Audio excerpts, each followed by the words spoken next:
So what's combat really like? A couple years ago, I answered a question that was precisely this on Yahoo Answers. And it ended up getting best answer. I didn't actually fully answer it because there's no way to describe it to the uninitiated in a way that will make you understand. I happen to leave my personal email address on there because it tends to be, in my anecdotal experience, that it's young men that are looking for some type of purpose, and they feel like combat's it for some reason.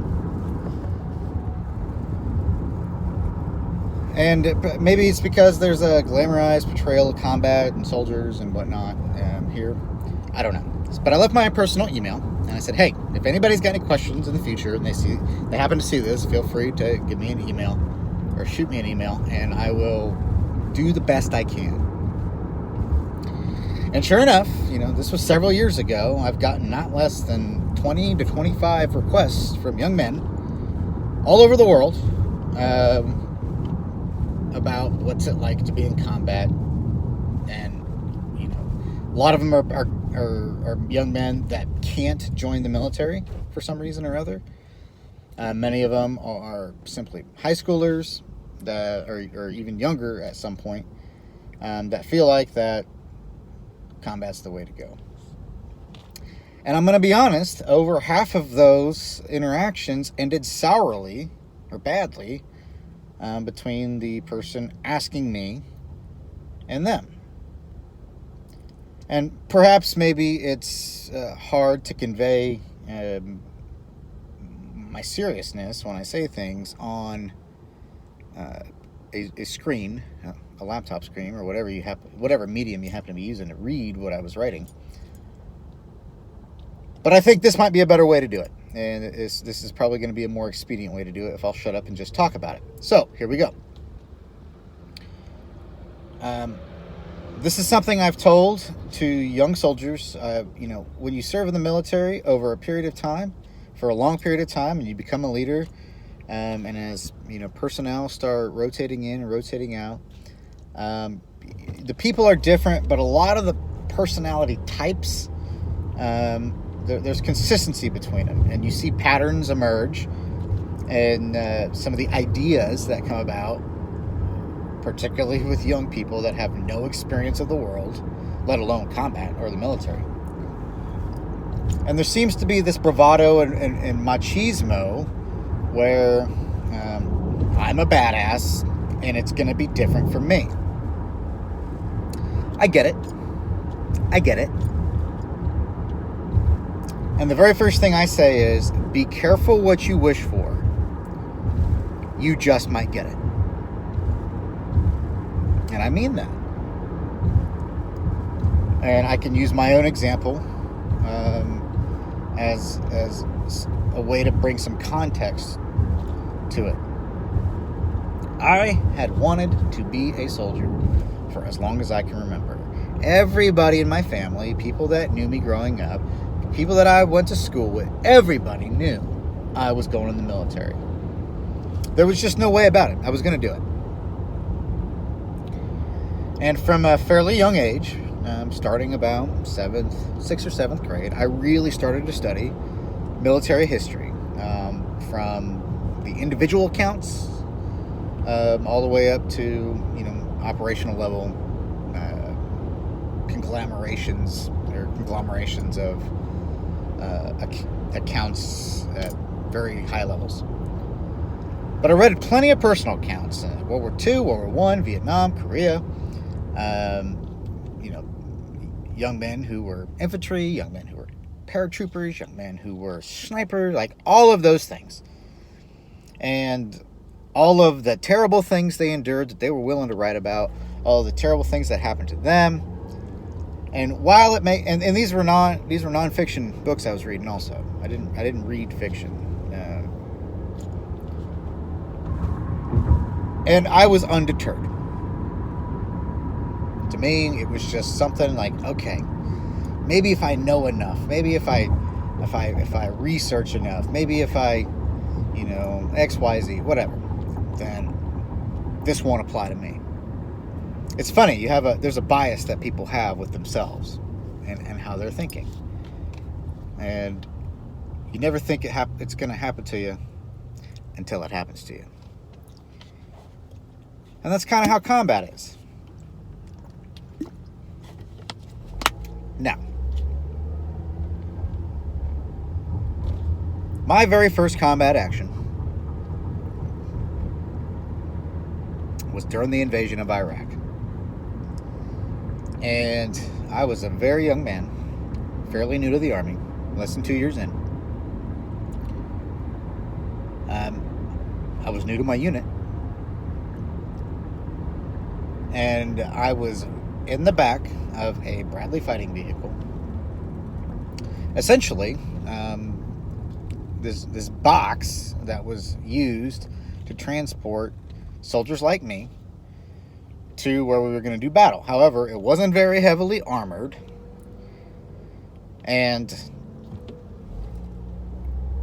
if we got hit by anything more than, say, a 50 caliber machine gun, we were toast. And we couldn't see out, and we were cramped in there, and there was a bunch of other guys in there, and we were wearing the same clothes that we had been wearing for the last at least 2 weeks, not to mention our chemical warfare protective gear. We call it MOP suits, or JS list. And on top of, there's tons of ammo in there ammo boxes we're sitting on, and we're sitting on just essentially it's not a comfortable ride. You're not sleeping very much. You're hot, even though it wasn't terribly hot at that time. March time frame in Iraq is when it starts to heat up, but it's not more than the 80s. But I'm still wearing all this stuff. I got all this gear on. I'm cramped up inside this box. We're moving. I have no idea what's going on outside this box until the ramp drops. And then when that ramp drops, that means things are about to happen. And you don't know a lot of what's going to happen. You basically just have to look to your leader, and training kicks in. But I come out of this box. I start to hear some cracks go by me as I dismount. And I got the sudden urge to really want to get back in that box I wanted to get out of. Because those cracks, even though I had no idea where they were coming from, even though I had never been under fire before, not like that. Like I did some fire, like been under fire in training, but I knew it was safe. Like I knew I was not really in danger of actually being hurt. But when I heard those cracks going by my head, I knew all of a sudden this is for real. Like this stuff can kill me. And I did not have a bowel evacuation, but I wanted to have a bowel evacuation.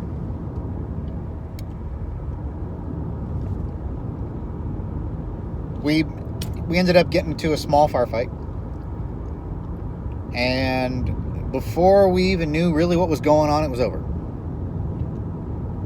So we got back in the box. And then we kept moving.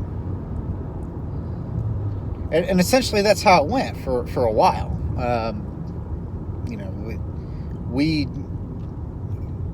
I'm an American soldier, so we have a disproportionate advantage when we go into fights like that. So, I can only speak for myself in that regard. But even in those circumstances, I could say, holy crap, this is serious. Now, by the time we got into Baghdad and we were fighting to take the city, things got a lot more hairy then. We had just hundreds and hundreds and hundreds and hundreds of people taking up arms against us.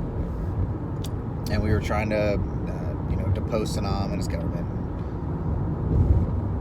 And, there were not that many of us. And I was in a fight inside the city can't remember where it was. It was near some overpasses. But this fight went on for hours. I mean, hours.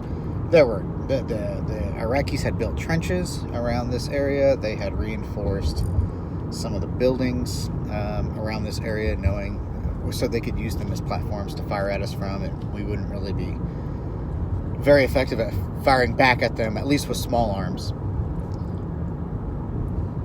And it was scary. Like, it was scary. It was there was a lot of stuff going around. There was mortars coming in. There was rocket propelled grenades, heavy machine guns going all the way up to the Dishkas, the 51 cal, basically the Russian variant of the 50 cal, 7.62 PKCs, PKMs, up, clearly AKs and RPGs, but just essentially everything that they had available to them, minus tanks, and even a couple of BMPs got in there. As some, I didn't. I tried to engage one. I don't even think I hit it. And I don't even know if it was occupied or not. I know it was there. There was a lot of abandoned equipment, and we weren't taking any chances. But, it's one thing to experience it and realize it for yourself that you're in this fight and these people are trying to kill you and you can actually die. Now, it's another thing entirely when you see a close friend, when you realize this for them, when you see a friend get hit, when you see a friend get killed even. I've had the displeasure of having experienced that before. I've had the displeasure of having to treat close friends under fire. I've had the displeasure of, helping carry our wounded to an evacuation platform, or cleaning up what's left after everything's said and done. And these are things about combat that nobody talks about. So that's kind of why I want to do this, because I want to talk about those aspects. And I want to talk about combat. You're never fresh. You're not like, you never go into combat like a workout. It's not like, okay, today I'm going to go in there and I'm going to do this. You have no clue. You can train for the worst and expect and hope for the best. I equate it to like poker, That's the weird thing about combat is the greatest poker players end up at the final table regularly, but even they have really bad hands. And even their opponents, who may be vastly inferior to them in skill, may pick up great hands. And it's the same thing in combat. If you do it long enough, over a long enough period of time, I'm a firm believer in this. If you do it long enough, if you're actually fighting for long enough, over a period of time, you're going to get hit. You will. You just will. You're either going to get hit physically, or you're going to reach your fill. And again, this is just me talking. I don't know that there's any psychological information to back this up. This is just what I've seen. Everybody's different. Everybody experiences combat different. Everybody processes it differently. And everybody's got a limit. Some people can do it for years and years and years and years and seem unaffected by it. Some people can go through maybe just one really traumatic experience and they're never the same. But everybody's got their fill. So if you do it long enough, you're either going to get hit physically or you're going to have your fill.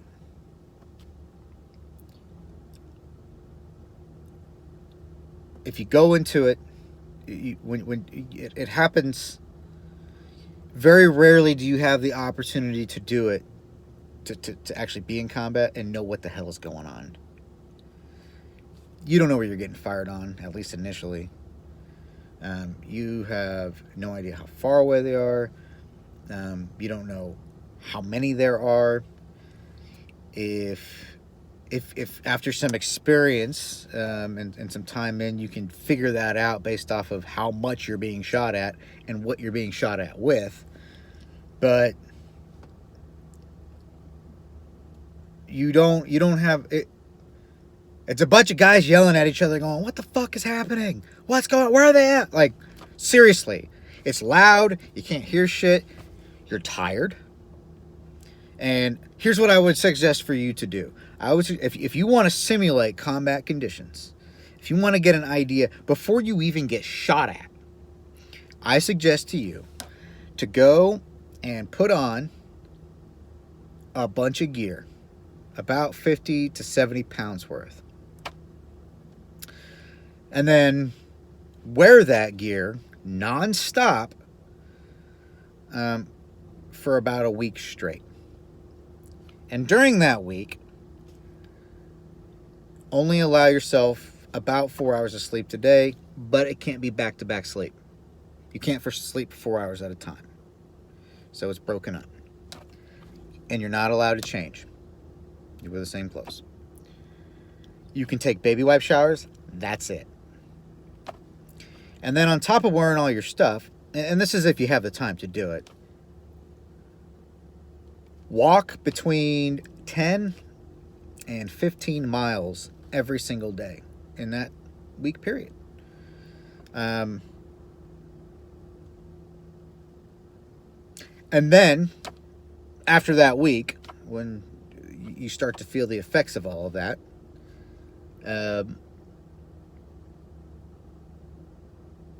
let somebody shoot at you from a random direction and try and figure it all out. Now, don't actually go do that. I'm not saying go do that. However, if you want to get an idea of what perpetual combat is like, that's it. But you're doing it with more people. You got people on your side that are also tired and wore out and sleep deprived. And you really, you cannot understand how much that makes an effect. Sleep deprivation alone. I can deal with the rigorous. I can deal with burning the 6,000 or 7,000 calories a day just from wearing all that crap. If I was allowed just 6 hours of sleep a day in combat, I never got that. Never got that. Particularly at the beginning of the war. Hell, we barely got food and water at the beginning of the war. And that's the other thing, too. The first month I was in combat, I lost 25 pounds. I didn't have 25 pounds to lose. I was a kid back then. I weighed all of 155 pounds when I went overseas. When I came back, my sister gasped when she saw me. Because she said I looked like I had come back from like a labor camp. My face was really gone. I had bags under my eyes. My uniforms were really baggy. And that's just the nature of the beast. Every time I've deployed, I've lost about between 15 and 20% of my body mass. So, you know, it's never easy. You can't quantify it in a write-up, I guess. And maybe if you're looking at this right now, you're one of those people that's trying to figure that out. I implore you, I'm not trying to say don't try. Like, I can't stop anybody from doing anything. But don't be dumb. And don't be naive. Because this idea that you feel like you need to be in combat, that's naive. And that will get you killed. That will absolutely get you killed. There's no glory. None. And you're not special. That's the other thing. There's no glory, and you're not special. Everything comes at a cost. And if you think you're special, you're going to do something dumb, and you're going to risk yourself or somebody else. Bottom line. That's the truth. And I'm not ashamed to say it. That's the truth. You're not special. You can get killed just as easy as anybody else. And there is such a thing as live the day to fight tomorrow. Bravery is something that you can't Like, there are people that I knew that were fearless. One of them is on my wrist right here. He was fearless. He was fearless. This guy was a hero. And he got killed by machine gun fire on his 5th combat tour.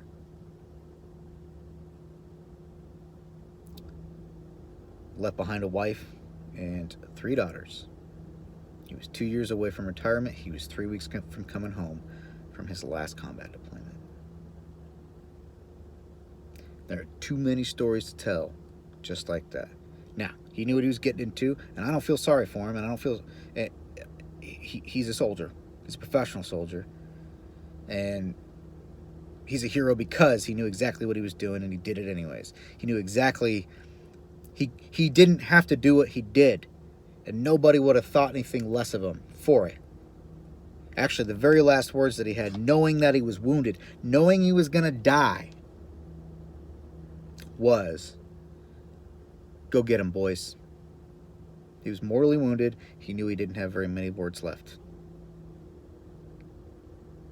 He didn't say, "Tell my wife I love her." He didn't say, "Tell my daughters I love her." He didn't say anything. He knew that if his soldiers knew he was dead, they would lose the fight or they would lose momentum. So his dying words were to keep his boys in the fight. That's why he's a hero. He kept him in the fight. They didn't find out he was dead until after the fight was over with.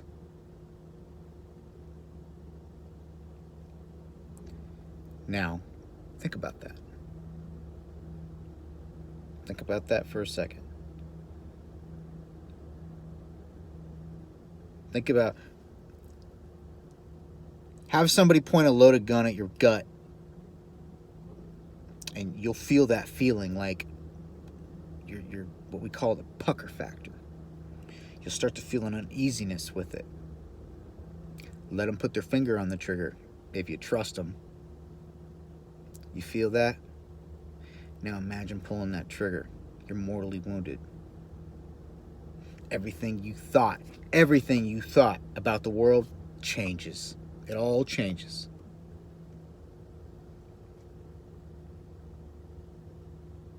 Could you do what he did? I don't know that I could. I don't. And that's the difference between somebody that thinks they want to go to combat and somebody that's been there. I know enough to know I don't know shit.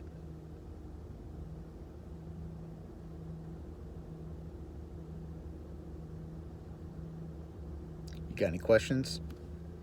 I'm an open book. I can talk more about this anytime you all would like. But I wanted to clear the air about a couple things because I think this is a subject that catches a lot of people for some reason, and I don't know why. But maybe it's because guys like me don't talk about it enough. So I'm talking about it. Have a great day.